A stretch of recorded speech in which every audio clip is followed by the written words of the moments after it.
This video is brought to you by Squarespace. Last year, I recreated several dishes from the last dinners aboard the Titanic, but I completely neglected the most important meal of the day, breakfast. So today, I am recreating a first-class breakfast aboard the Titanic. So my Tastorians, I ask you, are you ready to go back to Titanic? This time on Tasting History.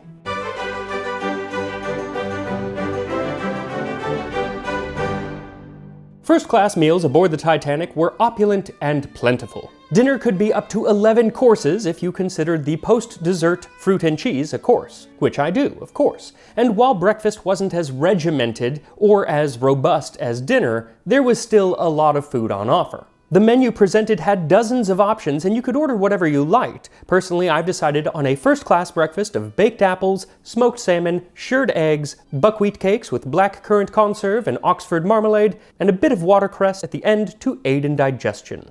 Now, there are no actual recipes from Titanic, but we do know that, especially for the first class, much of the food was based on the recipes of Auguste Escoffier. One of his greatest cookbooks, Le Guide Culinaire, has recipes for most of the dinner and lunch menu, but fewer recipes for breakfast. But he does have one for the baked apples, as well as one that describes how to present the smoked salmon. For that, he says to cut in very thin slices, trim, roll into cornets, and arrange on a dish with a little parsley.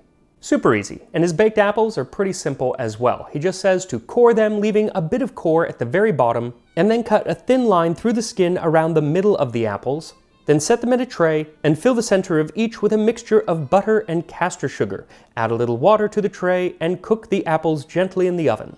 So take 4 tablespoons of softened butter and beat in a half cup of superfine sugar for the filling. Another contemporary recipe from Fanny Farmer actually says that that is all that you need in the fall. But towards spring, they become somewhat tasteless, and spice is an improvement. So she suggests adding a half teaspoon of cinnamon as well, and as Titanic sailed in the spring, that is what I did.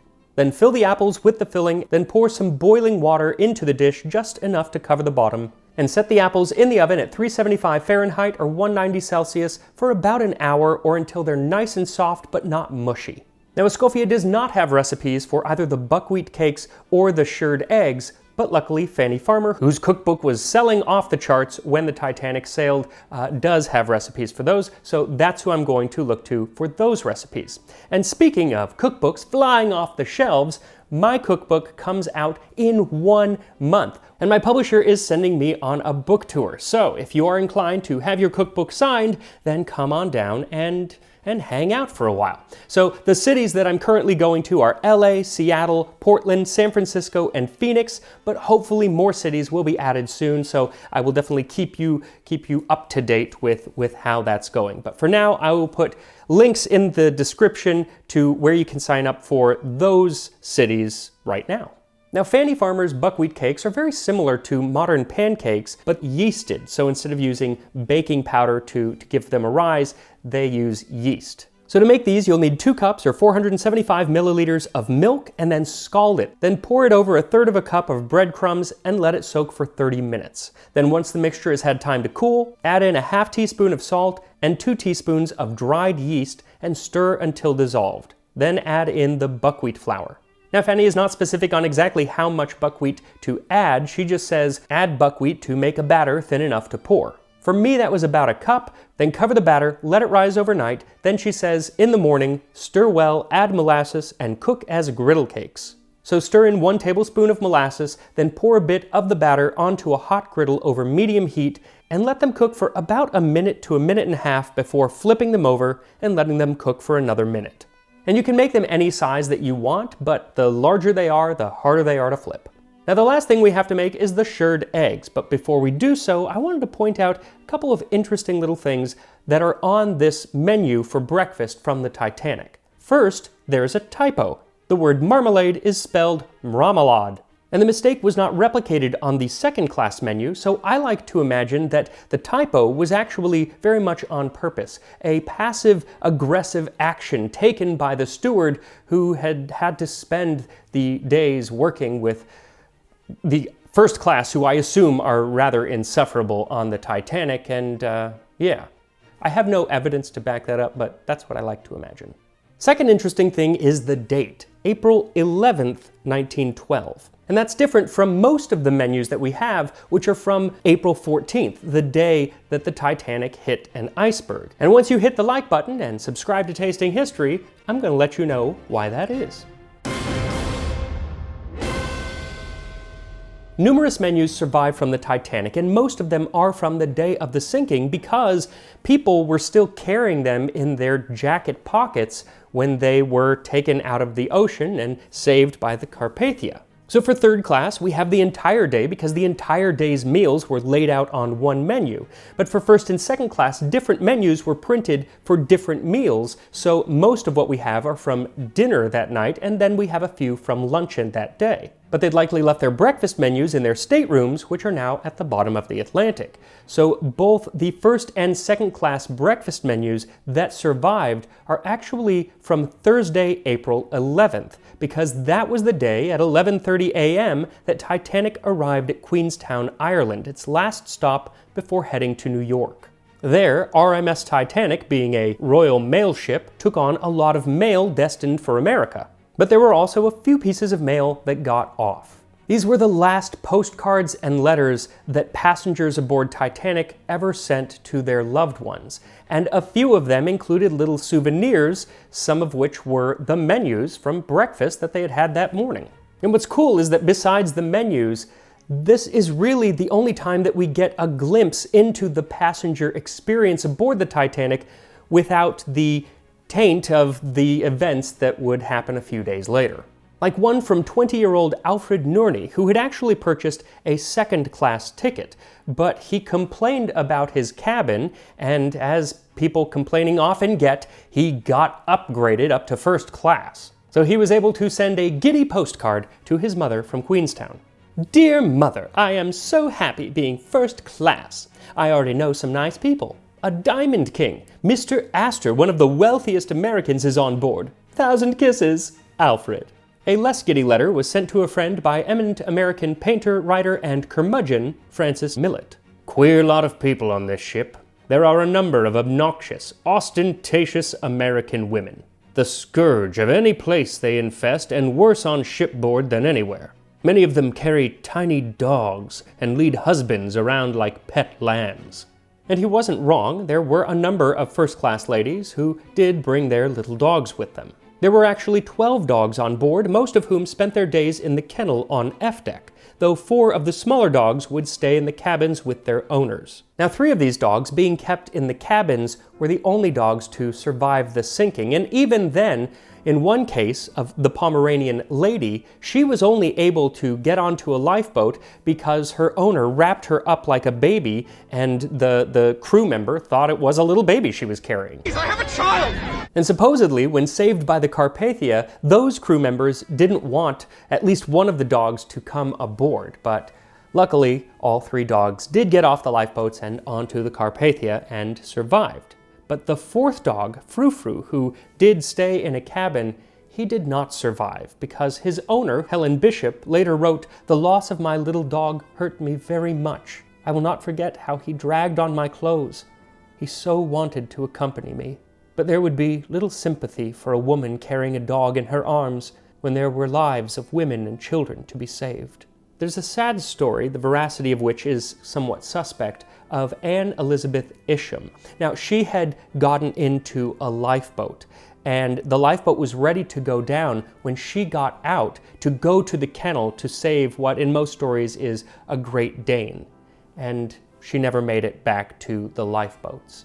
And whether or not it's true, again, suspect, but it is true that she is one of only 5 female first-class passengers to have died on the Titanic. Now, if one did decide to bring a dog on board, they had to pay. You basically had to buy a ticket at a lower price for your animal. There was even a 25-penny fee paid for a canary that sailed from Southampton to Cherbourg and got off at Cherbourg, surviving the Titanic. Now, whether or not you had a dog or a canary with you, if you were an early riser, you could have tea and scones brought to your stateroom, but for most, mealtime was served from 8 a.m. to 10 a.m. But where you enjoyed your breakfast was very much up to you. In the first-class dining room, over 550 passengers can dine at the same time, and a feature of the room is the arrangement of the recessed bays, where family and other parties can dine together in semi-privacy. And hopefully you had thought ahead and decided where you wanted to sit before you boarded. But passengers who have not previously arranged for seats at table to be reserved should apply for same to the second steward. Children are not entitled to seats in the saloon unless full fare is paid. Now, if you wanted something a little more elite, you could take your breakfast in the a la carte restaurant on B deck. Now, meals at the a la carte restaurant were not included in the price of your ticket, breakfast costing an additional 3 shillings. But the food and experience were supposed to be exquisite, and more importantly, exclusive, because you did have to have reservations made ahead of time. As Lady Duff Gordon said, "Fancy strawberries in April, and in mid-ocean. The whole thing is positively uncanny." Why, you would think you were at the Ritz. And many passengers did refer to the a la carte restaurant as the Ritz. But if the Ritz was still a little too public for you, or if you'd simply had too much brandy in the smoking room the night before and just couldn't be bothered to drag yourself down to the dining saloon, you could take a full breakfast in your room. Or if you had one of the 2 deluxe parlor suites on B deck, like Rose from Titanic, you could dine on your own private promenade deck. One thing that made this possible aboard Titanic was the advent of these silver plate food warmers, along with hot water sleeves that would kind of go around the food trays to keep things warm, similar to those insulated bags your pizza comes in when you order delivery.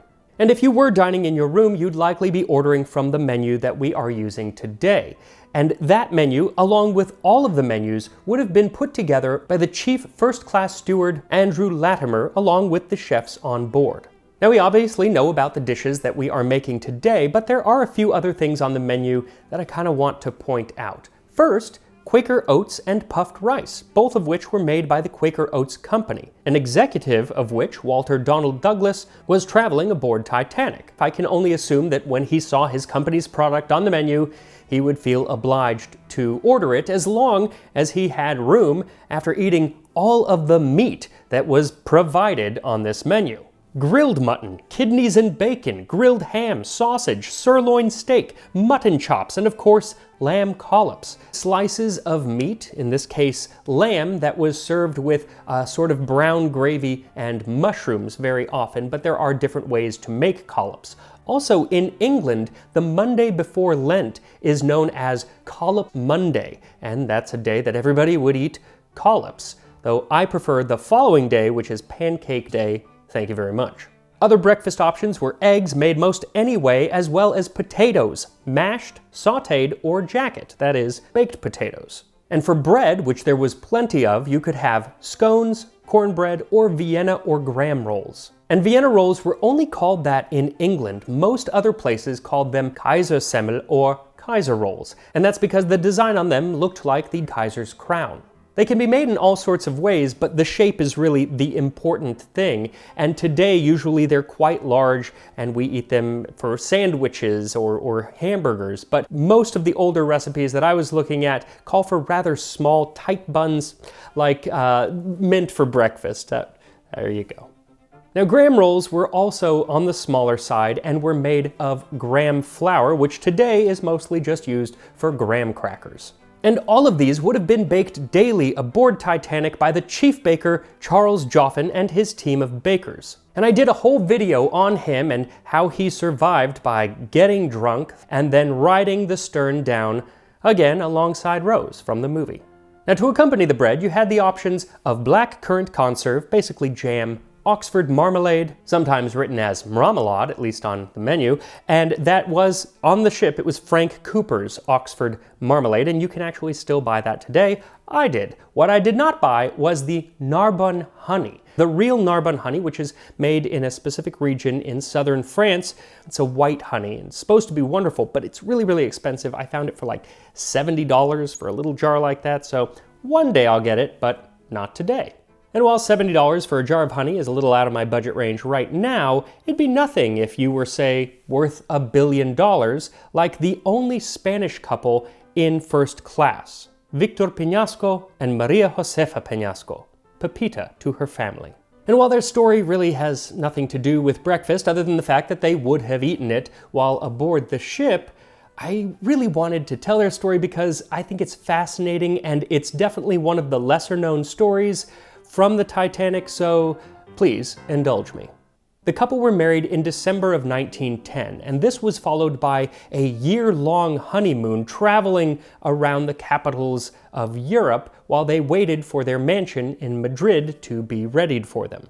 Now, they did stay in Europe the entire time because Victor's mother, who lived in Madrid, who was footing the bill for most of the trip, told them that they could not get on a ship to cross the ocean as it was bad luck to do so on a honeymoon. But when the couple found themselves in Paris in early 1912, advertisements for Titanic were plastered all over the city. And the allure of riding on the ship of dreams, the unsinkable Titanic to New York City was just too much, and so they did book passage. But how to tell Mama? Well, they didn't. See, Maria Josefa's maid would go along with them, but Victor's butler was to stay in Paris along with a stack of pre-written postcards from Paris telling about all of the wonderful romantic adventures that they were having. Then the butler could send these periodically to Victor's mother to keep her in the dark. So with their plan in motion, they boarded Titanic at Cherbourg. Now the couple, who spoke little to no English, were nonetheless a hit. A fellow first-class passenger wrote, "The little Spanish bride and her husband were just like little canaries. They were so loving and were having such a happy honeymoon that everyone on the Titanic became interested in them." Well, after enjoying a lavish dinner in the first-class dining saloon on the night of April 14th, the couple went back to their room to ready for bed, while Fermina, their maid, was in her cabin mending a corset. And while she was doing her needlework, she felt a slight vibration, and then the engine stopped. And so she decided to go to her employer's cabin and see if they had felt anything. People were starting to stir out in the corridor, and even though the staff told them that there was nothing to worry about, Victor, who was still dressed, decided to go up onto the boat deck just to check it out. When he went up there, he saw crew members readying the lifeboats. So he immediately went back down to his cabin and told both of the ladies to get dressed and head on up. Now, when they arrived up on deck, the band, which had been playing at their dinner just a couple hours earlier, had come out onto the boat deck to play some upbeat music to alleviate the worries of anxious passengers. And Victor tried to figure out exactly what was going on and how to get them to a lifeboat, but he didn't really know English, and so it was very confused. And frankly, even if you did know English, the entire situation was very confused. Luckily, the nearby Countess of Roths, who knew some French, was able to lead them through the crowd to Lifeboat 8. Of course, at this time, it was still very much women and children first, and so Victor knew that he could not accompany his wife into the lifeboat. So he embraced her and then, in Spanish, said, "Pepita, may you be very happy." Then he put his wife and her maid into the lifeboat with the Countess and stepped back onto the deck. And then he watched as lifeboat number 8, which was less than half full, lowered into the sea. The Countess of Roths, who took control of the tiller in the lifeboat, later wrote, "Then Senora de Torre Peñasco began to scream for her husband. It was too horrible. I left the tiller to my cousin and slipped down beside her to be of what comfort I could. Poor woman. Her sobs tore our hearts, and her moans were unspeakable in their sadness. When the awful end came, I tried my best to keep the Spanish woman from hearing the agonizing sound of distress. They seemed to continue forever, although it could not have been more than 10 minutes until the silence of a lonely sea dropped down.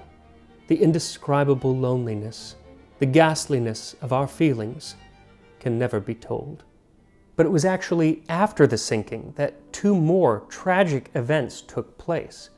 First, the butler did not know of his employer's fate, and so continued to send postcards that had these fictitious stories of their wonderful life and honeymoon and romantic adventures in Paris. And he would send these to his mother. And even weeks after his mother found out that her son was dead, postcards kept coming in the mail.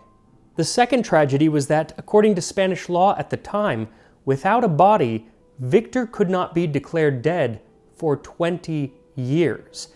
That would put his wife in her 40s before she could get any inheritance of hers or his, or until she could remarry. So Victor's family did what I think any of us would have done and bribed someone who was part of the effort to get the bodies out of the Atlantic. It was all happening in Canada, and they basically found a body that hadn't been identified and paid someone to let the maid go and identify that body as Victor. This allowed Maria Josefa to remarry a few years later, and her maid actually stayed with her throughout the rest of their lives pretty much, and they both lived long and happy lives. And I just love these little stories from that event. And that's why I keep returning to Titanic. All through my life I keep returning to Titanic, but that's why I'm returning to it here on the show, just for one episode right now. But if you're not sick of Titanic, then maybe I'll do it once or twice a year. A lot of food, a lot of stories from Titanic to cover. Or if there are any other topics that you want me to cover, any events that you want me to talk about, I will gladly add those to the list. But for now, it's time to make some shirred eggs. So the recipe for shirred eggs that I'm using comes from Fanny Farmer, and she says to mix some melted butter with breadcrumbs. Then line the bottom of a ramekin with a bit of the breadcrumbs. She also says you can actually scoop out a tomato and line the bottom of that with breadcrumbs. Either way, gently slip 1 or 2 broken eggs into the cup, then sprinkle with salt and pepper, cover with buttered crumbs, and bake. I put them in the oven at 375 degrees Fahrenheit, 190 Celsius for about 15 minutes, but it's gonna kind of depend on the eggs and what they're in, so you're just looking for a slight wobble. Then we add that to the rest of our breakfast, and here we are. A first-class breakfast aboard the RMS Titanic. So I'm just gonna kind of go in order of the menu, so I'm gonna start with the baked apple. Let's try it. I mean, oh my God, that's good. What is not to like? It is apple and sugar and butter and cinnamon. It's basically, it tastes like an apple pie without any crust, and now I just wish I had made like a dozen of these. That's wonderful, and I could eat that for breakfast every day. And for these smoked salmon cornets, I love smoked salmon. What's not to like? It's delicious, nice and cold. I like it when it's very cold. Yeah, fantastic. Now, unfortunately, the next thing I should eat is the shirred eggs, but I tried them right as they came out of the oven because she says to eat them right when they come out, so I figured I would try them. And it turns out my, at one time, very mild allergy to egg whites has become a not so mild allergy to egg whites, and I'm not going to put myself through that again, so I'm not going to try it. Suffice it to say, they were creamy and kind of had a wonderful crunch from the breadcrumbs, and then my mouth swelled up, so I couldn't eat anymore. But they were fantastic. Not entirely sure how I'm going to tackle things going forward because, well, I was planning on doing deviled eggs soon, but maybe I can just eat the inside. I don't know. And it's weird because if it's like baked in a cake, it's fine, but when it's just the egg white, bad things happen. So instead, I'm going to move right to the buckwheat cakes, and traditionally these would be served with syrup, but I want to just try it without anything just to get the flavor because they look very different than a normal pancake. They taste very different from a normal pancake. Buckwheat is such a healthy flavor, we'll say that. What I do love though is that little bit of sourness from the yeast that rose overnight. And so I would definitely make these with I would just use regular flour. I don't like buckwheat flour all that much. It's just such a strong flavor. It would take a lot of syrup to kind of overcome that. But I know some people that really love it, so if you love it, then make buckwheat cakes. Now I do also want to try both the black currant conserve and the vintage Oxford marmalade. And this is actually the brand that they had on the ship. This one is not, but this is the brand that they had on the ship, and you can get it still and it says vintage Oxford marmalade. They have different types. The vintage kind, it's much darker than modern marmalade tends to be. Here you can see the color, but it's very dark, and it's very bitter. At first it's like really sweet, but then it becomes bitter, and it's the bitterness that stays in your mouth. And I wish it was the other way around. It was like bitter and oh, then it's pleasantly sweet. It's the other way around. So it kind of becomes a little bit of a punishment in my eyes at the end. But this, on the other hand, I mean, I could have that on bread. 3 meals a day. Fantastic. The seeds definitely get caught in your teeth. Yeah, they're gonna be there all day now, but that was just a little bit too. But it's so good. It has this slight, what I associate with medicine, like a medicinal flavor, but in the best of possible ways. I don't mean that in a bad way at all. It's more of like, it recalls medicine, but delicious. Now, at the very end of the meal, they would have some watercress. It was thought at the time, and I think it still is, to help with digestion, and it was very popular. Tastes like watercress, you know, kind of a wonderfully earthy green. I don't know how they would have had it, but I think just plain. Sometimes they would put in a salad in other recipes, but I think here it would just be plain. It's interesting. There's also like a spiciness to it. That took a second. So overall, everything was delicious, but the baked apple kind of takes the cake or the pie. For me, you should definitely make that one. Everything else, wonderful, the smoked salmon and everything, but yeah, the baked apple, definitely make that. It's really easy. And I am hoping that that recipe, along with many others from the show, will very soon be up on my new website, which isn't up yet, but will be very soon. It will be tastinghistory.com, and I am making it through the help of Squarespace, who is sponsoring this video. Building a website with Squarespace is astonishingly easy. It is dynamic, and you can basically make anything that you want with their many, many tools. And they have tons of options to make your site more robust, like their powerful blogging tools and their e-commerce extensions that help manage inventory and promote products. And to help connect directly with your audience, which is so important, they have email campaign tools and the ability to create gated members-only content to help you generate additional revenue. So if you are looking to build a new website or just to retool an existing one, check out squarespace.com/tastinghistory and get a free trial plus 10% off of your first purchase of a website or a domain. And I will see you next time on Tasting History.